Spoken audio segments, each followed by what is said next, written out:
settled into your chair at the end of a long day, drowsing over the book that you've been swearing to the book club that you were going to read for the past month, when there's a sudden knock at the door.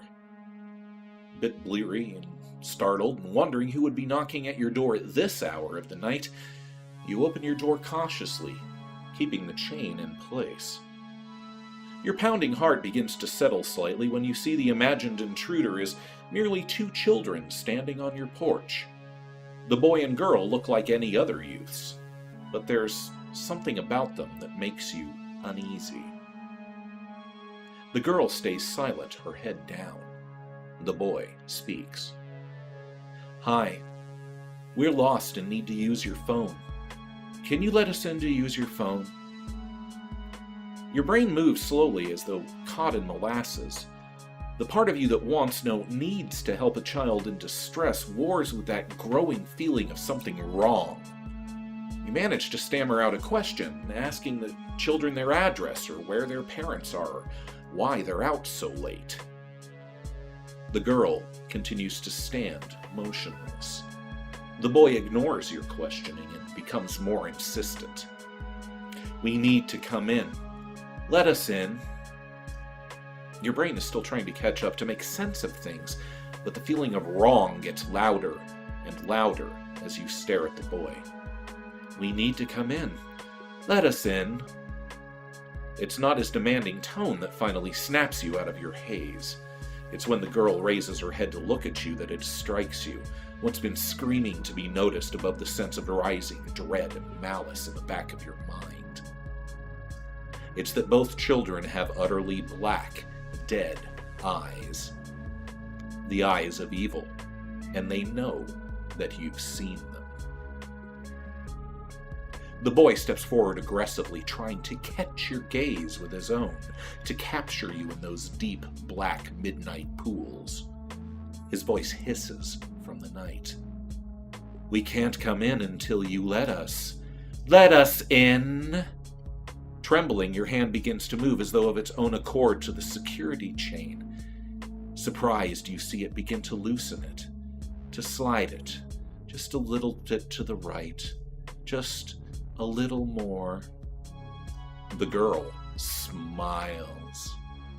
It is not a happy smile. It is the smile of a predator anticipating a meal. It is that look that causes you to shove your weight against the door, closing it firmly. Quickly, you grab your phone and look out the window as you dial the police. Your fingers pause as you see the pool of illumination from your porch light shows quite clearly that there is no one at your front door, or in your yard, or on the street, and perhaps there never was. Unnerved, you pick up your book and do your best to forget the encounter you just had with the black-eyed children. Since at least the mid-1980s, people worldwide have been reporting disturbing encounters like this one. While some trace the origin of the BEK phenomenon to 1996 postings on a paranormal-based mailing list, the town of Staffordshire in the UK has been visited by the black-eyed girl of Cannon Chase for over 30 years.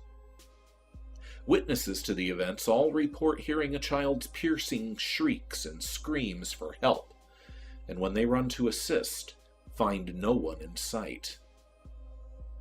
When they turn round again, they spy a small girl, hands held over her eyes as though waiting for a surprise. When witnesses ask if the child is all right, the apparition lowers its arms and opens her pitch-black eyes. The startled witnesses recoil, and the girl vanishes. Unlike reports of black-eyed children in other parts of the world, the black-eyed girl of Cannock Chase appears not in the depths of the night, but in broad daylight, under full sun.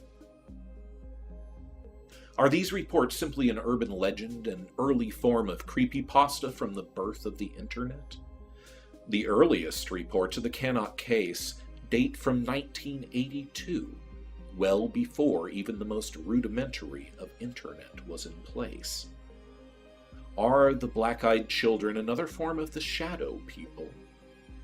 While similarities do exist between the phenomenon, black-eyed children are far more solid, and witnesses universally agree they are malevolent.